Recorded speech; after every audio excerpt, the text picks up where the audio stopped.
মাত্র 20 টাকার গুঁড়ো দুধে 1 কেজি মিষ্টি, ভাবা যায়?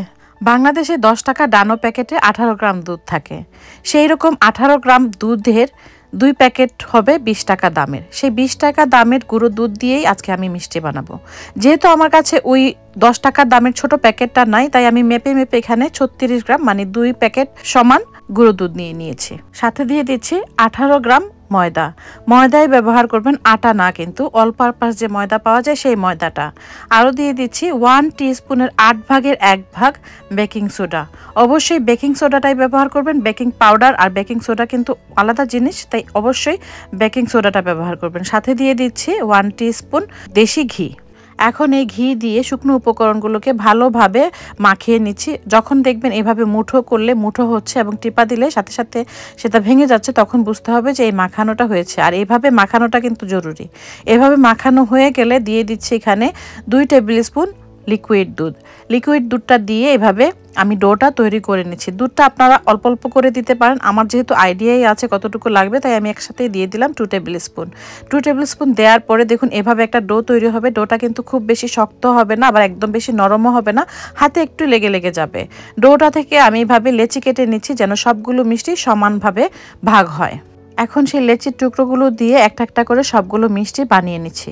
আর যেহেতু এটা ছোট মিষ্টি, মানে যে ছোট ছোট মিষ্টি থাকে সেই ছোট মিষ্টি হবে, তাই এরকম আমি মার্বেল সাইজের করে এরকম মিষ্টি বানিয়ে নিচ্ছি। আর এই মিষ্টিগুলো কিন্তু তেলে ভাজার পরে এবং ফাইনালি শিরায় দেওয়ার পরে সাইজে অনেকটাই বড় হয়ে যাবে।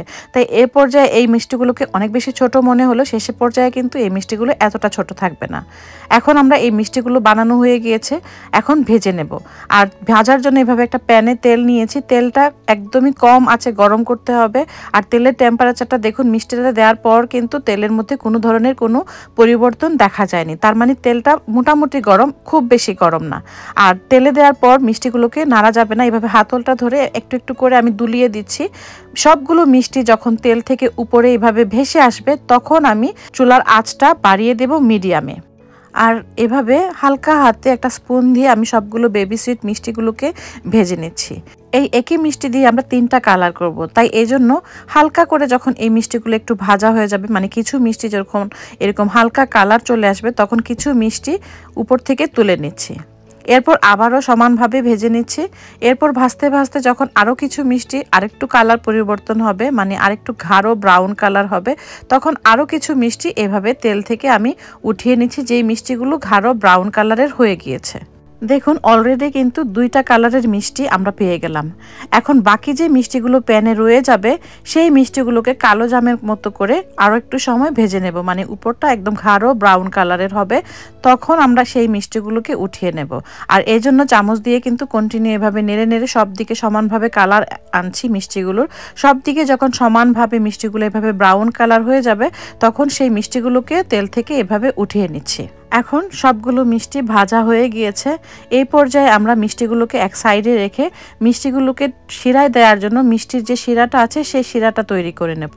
আর দেখুন এই মিষ্টিগুলোর যেরকম আরও 3টা কালার চেয়েছিলাম সেই 3টা কালারের মিষ্টি কিন্তু একদম ভেজে তৈরি হয়ে গিয়েছে। মিষ্টিগুলোকে শিরায় দেওয়ার জন্য যে শিরা তৈরি করব সেই শিরা তৈরি করার জন্য আমি এখানে 1.5 কাপ পানি নিয়েছি। আর 1.5 কাপ পানির সাথে দিয়ে দেব 1 কাপ চিনি। এই শিরায় পানির থেকে চিনির পরিমাণটা কম হবে। আপনারা যদি বেশি পরিমাণে মিষ্টি বানান সেই অনুপাত অনুযায়ী কিন্তু পানি এবং চিনির পরিমাণটা বাড়িয়ে নিতে পারেন। 3-4টা এলাচি দিয়ে দিলাম, এতে করে সুন্দর একটা ফ্লেভার আসবে। শিরাটা ফুটে উঠলে মিষ্টিগুলো আমরা শিরায় দিয়ে দেব। আর মিষ্টিগুলো যখন আমরা শিরায় দেব মেক শিওর করবেন মিষ্টিগুলো যেন খুব বেশি গরম না থাকে। আমি হাতের মুঠোয় নিয়ে দেখছিলাম মিষ্টিগুলো কতটুকু গরম। হাতের মুঠোয় যদি মিষ্টিগুলো আপনারা ধরে রাখতে পারেন 30 সেকেন্ড বা 40 সেকেন্ড, তখন বুঝতে হবে যে মিষ্টিগুলো ওয়ার্ম আছে, গরম না। শিরাগুলো যখন ফুটে উঠবে তখন মিষ্টিগুলো শিরার মধ্যে দিয়ে দিলাম। আর মিষ্টিগুলো শিরার মধ্যে দিয়ে ঢাকনা লাগিয়ে রান্না করব 15 মিনিট মিডিয়াম হাই ফ্লেমে। আর ঢাকনার মধ্যে যদি কোনো ছিদ্র থাকে সেই ছিদ্রটাও কিন্তু বন্ধ করে দিবেন। আর সেই 15 মিনিটের মধ্যে একবারের জন্যও কিন্তু ঢাকনাটা খোলা যাবে না। 15 মিনিট পর দেখুন মিষ্টিগুলো ফুলে আরও দ্বিগুণ হয়ে গিয়েছে। যদিও এখনও অনেকখানি শিরাই বাকি রয়ে গিয়েছে, আর সেই শিরাগুলো যেন মিষ্টির মধ্যে ঢুকে এজন্য ঢাকনা লাগিয়ে আরও অপেক্ষা করব 30 মিনিট। চুলা বন্ধ করে 30 মিনিট অপেক্ষা করার পর দেখুন মিষ্টিগুলোর মধ্যে আর কোনো শিরাই কিন্তু বাকি নেই। সবগুলো শিরা মিষ্টি খেয়ে একদম টুপটুপা হয়ে গিয়েছে। মিষ্টির অনুপাতে আমার প্যানটা একটু ছোটই হয়ে গিয়েছে, তাই একটু গাদাগাদি হয়ে গেল। আর দেখুন মিষ্টিটা কত সুন্দর পারফেক্টলি সবগুলো শিরা খেয়েছে। আর মিষ্টিটা পারফেক্ট হয়েছে কিনা সেই পরীক্ষা করার জন্য একটা ঠান্ডা পানির গ্লাসে মিষ্টিটা দিলে যখন মিষ্টিটা একদম ডাইরেক্ট নিচে চলে যাবে তখন বুঝতে হবে যে মিষ্টিটা খুব ভালোভাবে শিরা খেয়ে নিয়েছে। মাত্র 20 টাকায় 1 কেজি বেবি সুইট মিষ্টি রেডি। আর দেখুন মিষ্টিটা কতটা পারফেক্ট হয়েছে, ভেতরটা একদম জুসি হয়েছে, খুব ভালোভাবে মিষ্টির শিরাটা কিন্তু মিষ্টির ভেতরে ঢুকে গিয়েছে। আশা করছি আজকের আমার এই 20 টাকার গুঁড়ো দুধে 1 কেজি বেবি সুইট মিষ্টি রেসিপিটি আপনাদের ভালো লেগেছে। কেমন লেগেছে লাইক এবং কমেন্ট করে জানাতে ভুলবেন না। ভালো লাগলে অবশ্যই শেয়ার করবেন। ভালো থাকবেন সবাই, আল্লাহ হাফেজ।